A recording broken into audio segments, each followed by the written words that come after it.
আজকে আমাদের ক্লাস হবে বেসিক ইংলিশের পার্ট 2 মানে সাবজেক্ট এবং প্রেডিকেট নিয়ে। যদি আমরা সহজভাবে জানি সাবজেক্ট কি তাহলে বলা যায় subject is the person, place, thing or idea about which something is said.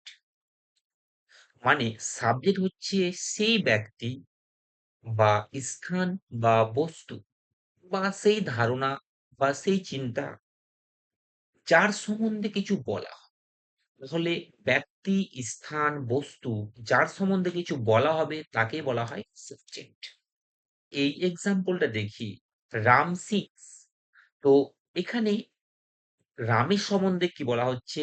গান করছে রাম। তো যার সম্বন্ধে কিছু বলা হচ্ছে, গান করাটা কার সম্বন্ধে বলা হচ্ছে? না তো রামের সম্বন্ধে বলা হচ্ছে। তো রাম আমাদের কি এখানে সাবজেক্ট। ২ নম্বর কি ডগ বার্কস। বার্কস মানে ঘেউ, ঘেউ করা। তো ঘেউ, ঘেউ কে করছে? বা ঘেউ, ঘেউ এটা কার নিয়ে? কার সম্বন্ধে? তো ডগের সম্বন্ধে। তো এখানে ডগ হচ্ছে আমার সাবজেক্ট। ওকে? এবার আমরা আসছি ২ নম্বর পয়েন্ট যেটাকে বলা হয় প্রেডিকেট। প্রেডিকেট কি? না তো predicate tells us something about the subject. তো প্রেডিকেট আমাদেরকে সাবজেক্টের সম্বন্ধে কিছু বলে। তো প্রেডিকেট হচ্ছে সেই পার্টটা যে পার্টটা সাবজেক্টের সম্বন্ধে আমাদের কিছু বলবে। ওকে? তো দেখো এখানে একটা ইম্পোর্টেন্ট কথা বলা যায় যে predicate includes verb and rest of the sentence. প্রেডিকেটের মধ্যে কি থাকবে? তো প্রেডিকেটের মধ্যে অবশ্যই ভার্ব থাকবে এবং বাকি অংশটা থাকবে। তো সাবজেক্ট বাদে বাকি যে অংশটা সবটাই হচ্ছে আমাদের প্রেডিকেট। যদি আমরা এই এক্সাম্পলটা দেখি, রাম সিংস। তো এখানে দেখো রাম হচ্ছে সাবজেক্ট, রাম সিংস রাম গান গায়। তো যে অংশটা রামের সম্বন্ধে কিছু বলছে সেটা হচ্ছে সিংস, আর এটা হচ্ছে ভার্ব। তো এটা হচ্ছে আমার প্রেডিকেট। The dog barks. তো প্রেডিকেট। এবার আমরা একটা ইম্পর্টেন্ট রুল জানি, সেটা কি দেখো, যে subject can be one word or many word. Subject শুধুমাত্র যে একটি শব্দ হবে তার কোনো মানে নেই। সাবজেক্ট একটা শব্দ বা একাধিক শব্দ হতে পারে। প্রেডিকেট মাস্ট অলওয়েজ কন্টেইন এ ভার্ব। কিন্তু প্রেডিকেটের মধ্যে অবশ্যই একটা ভার্ব থাকবে। এটা আমাদের জানতে হবে। এবার দেখো কিছু স্পেশাল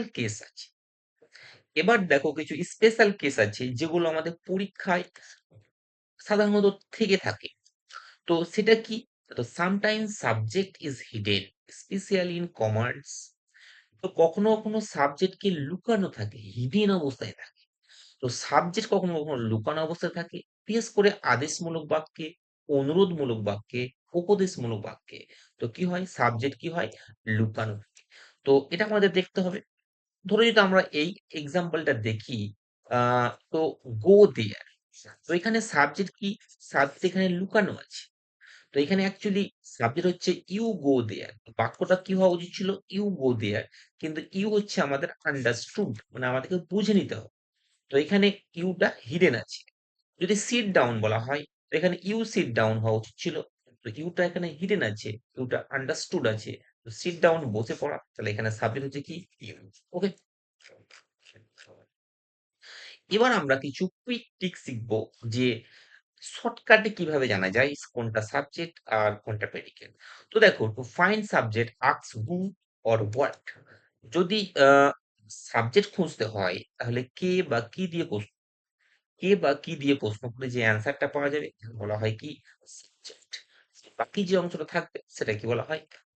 প্রেডিকেট। ওকে? আর to find predicate ask what about the subject.